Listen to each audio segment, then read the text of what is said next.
नमस्कार। आज हम अमिताभ बच्चन के सफर पर एक गहरी नजर डालेंगे। मतलब कुछ जीवनियों और लेखों के जरिए समझने की कोशिश करेंगे कि उनके इतने लंबे, इतने प्रभावशाली करियर के उतार चढ़ाव में क्या खास था। और शुरुआत उस किस्से से करते हैं जो बहुत सुना जाता है कि ऑल इंडिया रेडियो ने कभी उनकी आवाज को रिजेक्ट कर दिया था। ये सिर्फ एक मजेदार बात है या इसका कोई गहरा मतलब भी है? हाँ, ये किस्सा तो बहुत मशहूर है और सूत्र भी यही बताते हैं कि ये सच है। पर शायद इसी अस्वीकृति ने उन्हें और मजबूत बनाया हो। और ये भी है कि वो मशहूर कवि हरिवंश राय बच्चन जी के बेटे हैं। उनका नाम पहले इनकलाब रखा गया था। अच्छा, इनकलाब? जी हाँ, इनकलाब श्रीवास्तव। बाद में कवि सुमित्रानंदन पंत जी के कहने पर अमिताभ रखा गया। और पढ़ाई नैनीताल के शोवुड कॉलेज, फिर दिल्ली यूनिवर्सिटी के किरोरीमल कॉलेज से हुई। और फिर मुंबई आते ही तो स्टारडम नहीं मिला। पहली फिल्म थी सात हिंदुस्तानी, वो नहीं चली और उसके बाद भी काफी स्ट्रगल रहा। बिल्कुल, करीब करीब 12-13 फिल्में लगातार फ्लॉप हुईं। सूत्र बताते हैं कि ये बहुत मुश्किल दौर था, लेकिन थिएटर का अनुभव और शायद वो आत्मविश्वास, उसने उन्हें टिके रहने में मदद की। और फिर आई 1973 में जंजीर। बस वहीं से सब कुछ बदल गया। एंग्री यंग मैन आ गया।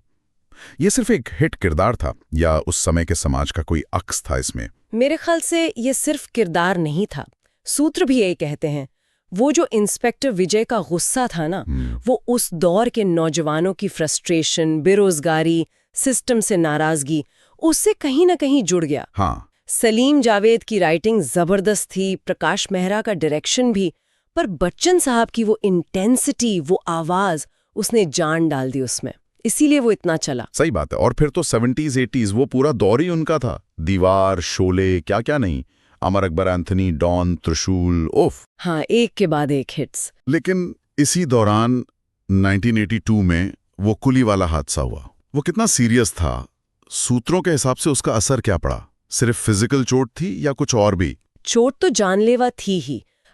मतलब वो मौत के मुंह से वापस आए।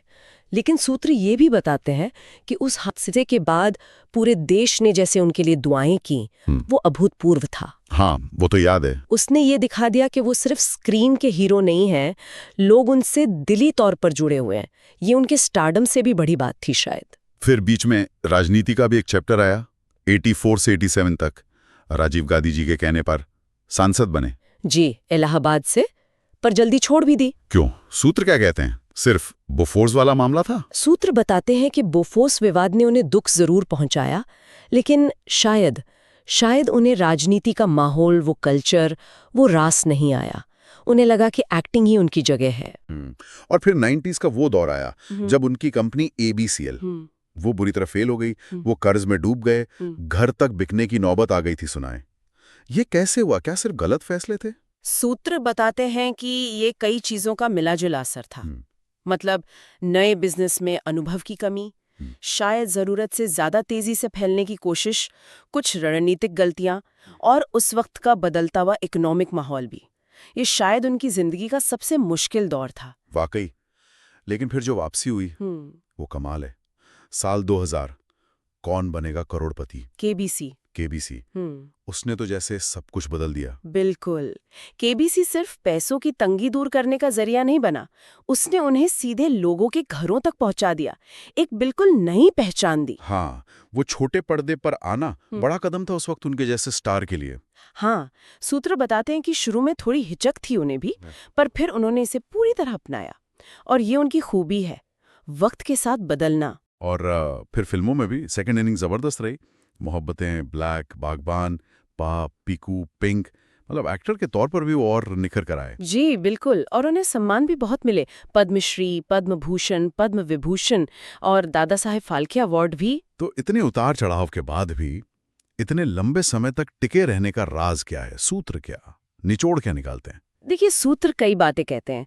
एक तो हार न मानना, चाहे वो शुरू की फ्लॉप फिल्में हों या ABCL का क्राइसिस। दूसरा अनुशासन, उनका डिसिप्लिन तो मशहूर है। हाँ, टाइमिंग के बड़े पाबंद हैं। बिल्कुल। और अपनी आवाज, अपनी पर्सनालिटी का सही इस्तेमाल। और शायद सबसे जरूरी, लगातार खुद को रीइन्वेंट करना, नई चीजों को अपनाना, जैसे टीवी को अपनाया, सोशल मीडिया पर एक्टिव है। तो मतलब सफर ऐसा रहा, रिजेक्शन, स्ट्रगल, फिर जबरदस्त स्टारडम, जानलेवा हादसा, पॉलिटिक्स में एक छोटी पारी, फिर भारी नुकसान और फिर एक शानदार वापसी। और आज भी वो रेलेवेंट है। बिल्कुल। तो आखिर में एक सवाल शायद सोचने लायक है, बच्चन साहब की ये जो क्षमता है ना कि वो लगातार खुद को बदलते रहे, नए मीडियम को गले लगाया, अलग अलग पीढ़ियों के साथ कनेक्ट किया।